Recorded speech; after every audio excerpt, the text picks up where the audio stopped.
I had a cup of ice cream, while at the same time I was looking at the internet for certain news comic book websites that talk about the comic book industry and, you know, the comic book world as a whole. And I came across this article that really concerned me.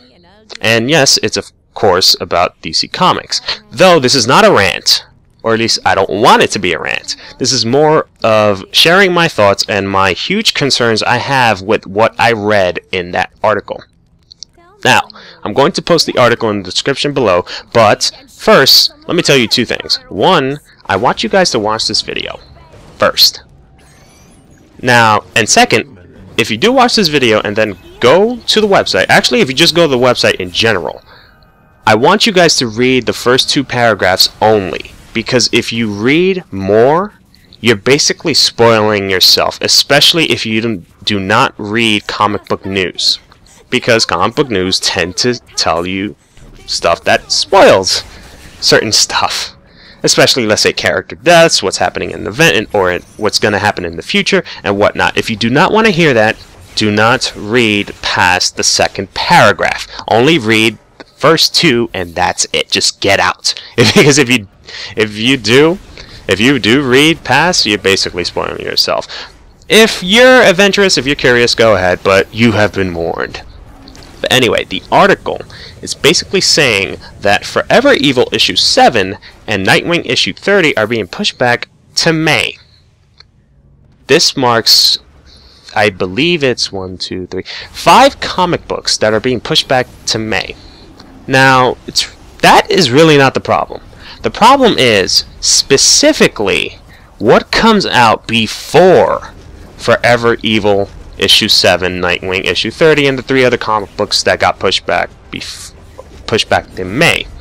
The other 3 were Justice League issue 30, Justice League of America issue I almost said 14, and I believe Suicide Squad issue, let me see, the number really escapes me right now, issue 30, there we go.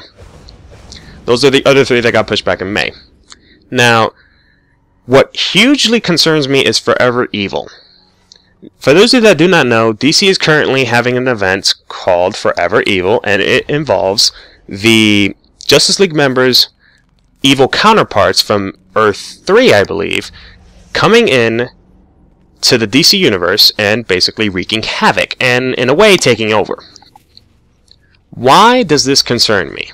Why am I, so threatened or so scared about the idea of this comic book series being pushed back to May? Well, first, Forever Evil issue 7 is the last comic book issue of that event. That's one. Second, April originally was supposed to be the date where all DC Comics, all DC Comics series would follow up on Forever Evil. So basically, it's like saying almost all the DC Comic series, the issues that come out for that month, take place after the events of Forever Evil. Now, think about Forever Evil being the last comic book series of that event being published in May, while all the comic book series that follow up the events of Forever Evil are being published in April. You see where the concern is? It's almost like you put a trilogy. No, not even a trilogy. Let's go with the TV show example. So we have a TV show. They have an arc, and at the last episode of that season that shows the arc is the epilogue. It's almost like saying the last episode for that arc comes out after the epilogue. You see where I'm going with? So it's almost like you're basically pushing back crucial storytelling here and forcing me to spoil stuff, or at least not forcing, but I'm not sure if I'm saying it right, but basically this is the way how I see it. If I read anything next month, or at least if I read any series that has something to do with Forever Evil, I'm basically spoiling myself. I have to wait until May in order to understand what's going on, and then go back and read everything that involved Forever Evil last month that I didn't get to read because I decided to not read it and wait for May for that to come out. Not to mention, they did the same thing with Justice League of America. Justice League of America issue 14 is the last issue for the series, and then after that is Justice League United, which basically takes place after the events of Justice League of America. Now, since Justice League of America comes out in May, April is basically Justice League United issue 0, and May, right before Justice League of America comes out, is Justice League... I don't know, I feel like my tongue is twisting every time I keep on saying Justice League. But Justice League United issue 1 comes out before America issue 14. You see what I mean? I can't read those two issues because I have to wait for Justice League of America to come out, or at least the last issue for that series to come out, in order for me to understand what's going on and then move on to the next story. You get what I mean? And they did something similar with, I believe it was World's Finest, the one with Power Girl and Huntress, and I forgot the other comic book series. Shit. Batman and Superman, which is basically a crossover event where they both meet each other. And the event is called the first... the name escapes me. My god, I am so hard with names. Oh yeah, First Contact. That's the name of the event. They did the same thing. They basically published, or they're going to publish, Part 3 after Part 4. Why is this happening? What is going on? If this becomes a growing trend, I swear I'm not going to read DC Comics anymore, because I'm not going to allow myself to spoil myself. I don't know. The idea that I have to wait the next month just so I can get a piece of storytelling material, just so I can proceed with the story, is ludicrous. It's insulting. It's just downright wrong. That's what I meant to say. It's downright wrong. That's not how you tell a story, especially when it's kind of linear. Now, DC Comics hasn't been, they don't do a lot of linear storytelling, but in a way, Forever Evil was technically linear. You just had to read Forever Evil, and then after that, just read whatever comic book series after that, because it takes place after the events of Forever Evil.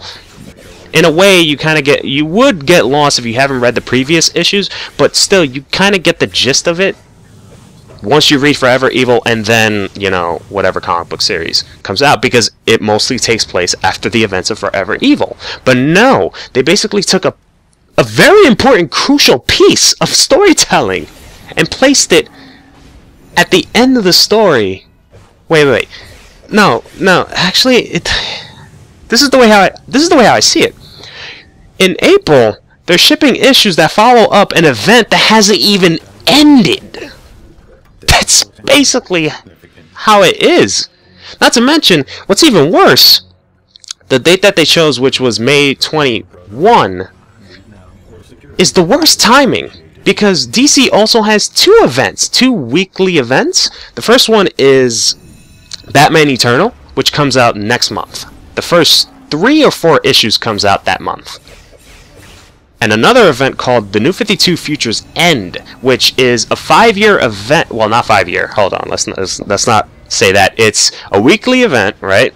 That takes place 5 years later in the DC universe. It's like taking place in the future. 5 years, right?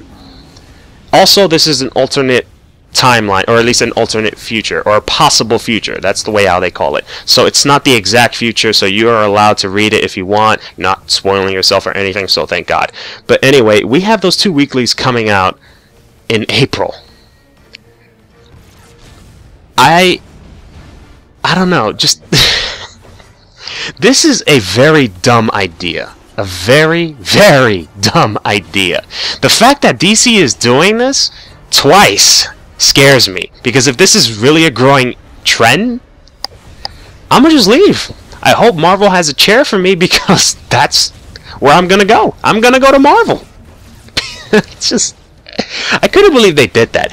I really could not believe they did that.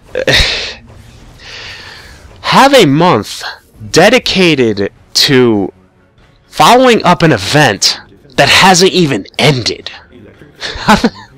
Who does that? Who does that? I don't know.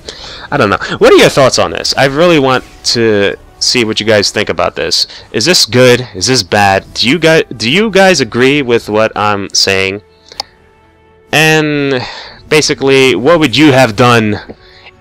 Because apparently DC, from what I've heard, is having a situation which requires them to publish their, or at least delay their issues and put those issues coming out in different months. If that's the case, what would you have done differently? Because this is what I would have done.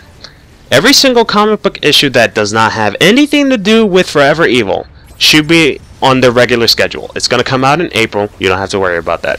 But every single other comic book series, push back the same month that Forever Evil is coming out. You know, May. Push them all back in May. And make them all come out after Forever Evil has come out. Because I think that, as a storytelling perspective, and as a person who doesn't want to get spoiled, I think that's a good choice. It's a fair way of treating people who, or at least treating your readers with respect, or, you know what I mean, right? It should be that way. But anyway, if you guys don't agree, then let me know why. What would you have done differently? But yeah, I'm just sorry. Just going back and looking at that article, it's just, what? Out of, you know what? Whatever. I've said what I gotta say. My name is Bizkit. Hope you guys have a wonderful day. Peace out.